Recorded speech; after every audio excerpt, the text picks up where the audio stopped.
Book 1, Chapter 53, of Resurrection. Passing back along the broad corridor, it was dinner time, and the cell doors were open. Among the men dressed in their light yellow cloaks, short wide trousers, and prison shoes, who were looking eagerly at him, Nekhludoff felt a strange mixture of sympathy for them and horror and perplexity at the conduct of those who put and kept them here, and besides, he felt, he knew not why, ashamed of himself calmly examining it all. In one of the corridors, some one ran, clattering with his shoes, in at the door of a cell. Several men came out from here and stood in Nekhludoff's way, bowing to him. "Please, your honour, we don't know what to call you. Get our affair settled somehow." "I'm not an official. I know nothing about it." "Well, anyhow, you come from the outside. Tell somebody, one of the authorities, if need be," said an indignant voice. "Show some pity on us as a human being. Here we are suffering the second month for nothing." "What do you mean? Why?" said Nekhludoff. "Why? We ourselves don't know why, but are sitting here the second month." "Yes, it is quite true, and it is owing to an accident," said the inspector. "These people were taken up because they had no passports, and ought to have been sent back to their native government. But the prison there is burnt, and the local authorities have written, asking us not to send them on. So we have sent all the other passportless people to their different governments, but are keeping these." "What? For no other reason than that?" Nekhludoff exclaimed, stopping at the door. A crowd of about 40 men, all dressed in prison clothes, surrounded him and the assistant, and several began talking at once. The assistant stopped them. "Let some one of you speak." A tall, good-looking peasant, a stone mason of about 50, stepped out from the rest. He told Nekhludoff that all of them had been ordered back to their homes, and were now being kept in prison because they had no passports, yet they had passports which were only a fortnight overdue. The same thing had happened every year.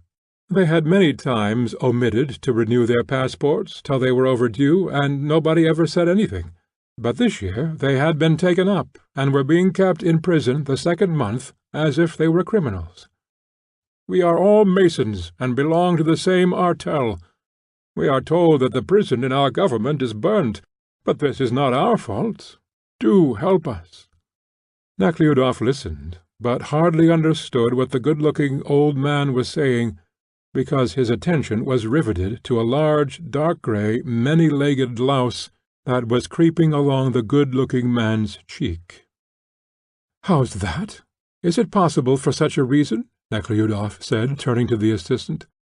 "Yes, they should have been sent off and taken back to their homes," calmly said the assistant, "but they seem to have forgotten or something."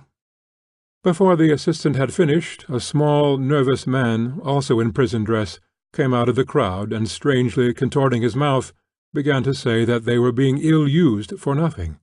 "Worse than dogs," he began. "Now, not too much of this. Hold your tongue, or you know—" "What do I know?" screamed the little man, desperately. "What is our crime?" "Silence!" shouted the assistant, and the little man was silent. "But what is the meaning of all this?" Nekhludoff thought to himself as he came out of the cell, while 100 eyes were fixed upon him through the openings of the cell doors, and from the prisoners that met him, making him feel as if he were running the gauntlet. "Is it really possible that perfectly innocent people are kept here?" Nekhludoff uttered when they left the corridor. "What would you have us do? They lie so."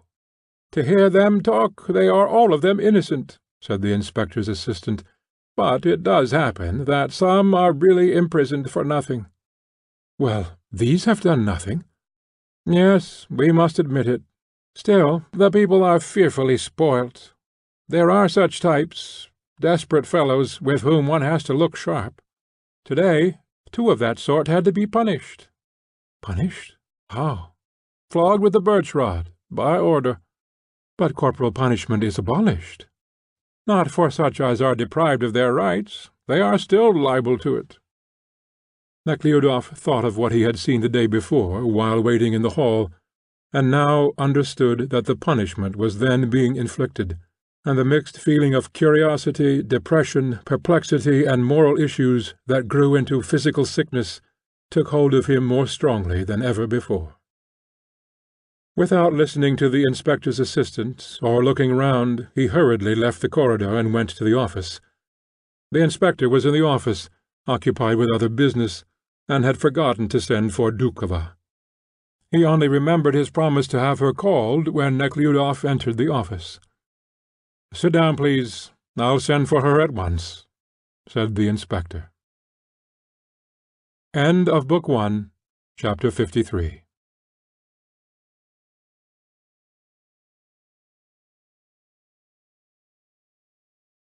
Book 1, Chapter 54 of Resurrection. Prisoners and Friends. The office consisted of 2 rooms. The first room, with a large, dilapidated stove and 2 dirty windows, had a black measure for measuring the prisoners in one corner, and in another corner hung a large image of Christ, as is usual in places where they torture people. In this room stood several jailers. In the next room sat about 20 persons, men and women, in groups and in pairs, talking in low voices. There was a writing table by the window. The inspector sat down by the table and offered Nekhludoff a chair beside him.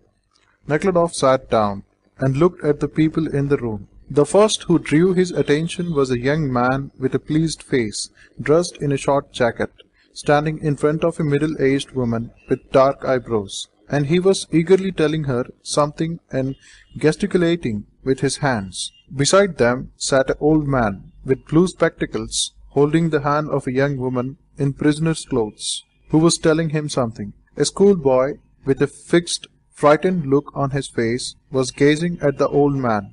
In one corner sat a pair of lovers. She was quite young and pretty, and had short, fair hair, looked energetic, and was elegantly dressed. He had fine features, wavy hair, and wore a rubber jacket.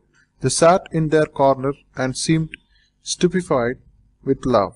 Nearest to the table sat a grey-haired woman dressed in black, evidently the mother of a young, consumptive-looking fellow in the same kind of jacket. Her head lay on his shoulder. She was trying to say something, but the tears prevented her from speaking. She began several times, but had to stop. The young man held a paper in his hand, and apparently not knowing what to do, kept folding and pressing it with an angry look on his face.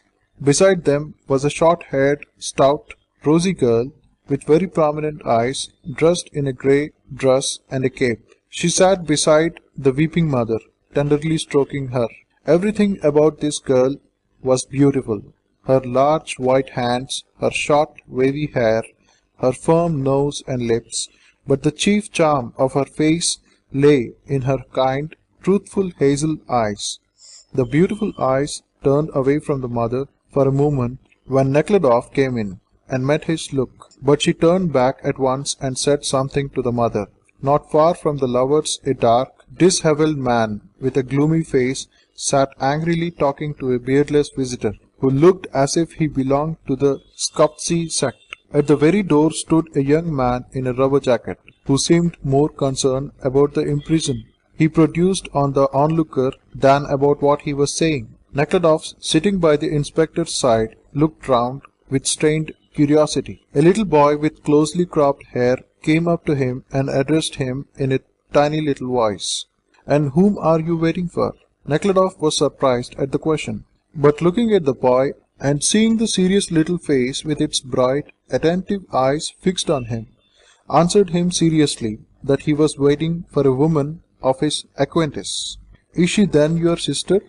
the boy asked. "No, not my sister," Nekhludoff answered in surprise. "And with whom are you here?" he inquired of the boy. "I, with Mamma. She is a political one," he replied. "Mary Pavlovna, take Kolya," said the inspector, evidently considering Nekhludoff's conversation with the boy illegal. Mary Pavlovna, the beautiful girl who had attracted Nekhludoff's attention, rose tall and erect, and with firm, almost manly steps, approached Nekhludoff and the boy. "What is he asking you?" who you are?" she inquired with a slight smile, and looking straight into his face with a truthful look in her kind, prominent eyes, and as simply as if there could be no doubt whatever that she was and must be on sisterly terms with everybody. "He likes to know everything," she said, looking at the boy with so sweet and kind a smile that both the boy and Nekhludoff were obliged to smile back. "He was asking me whom I have come to see. Mary Pavlovna, it is against the rules to speak to strangers. You know it is," said the inspector. All right," she said, and went back to the consumptive lad's mother, holding Kolya's little hand in her large white one, while he continued gazing up into her face. "Whose is this little boy?" Nekhludoff asked of the inspector. "His mother is a political prisoner, and he was born in prison," said the inspector, in a pleased tone, as if glad to point out how exceptional his establishment was. "Is it possible?" "Yes, and now he is going to Siberia with her. And that young girl?" "I can't answer your question," said the inspector, shrugging his shoulders. "Besides her is Dukova." End of chapter 54.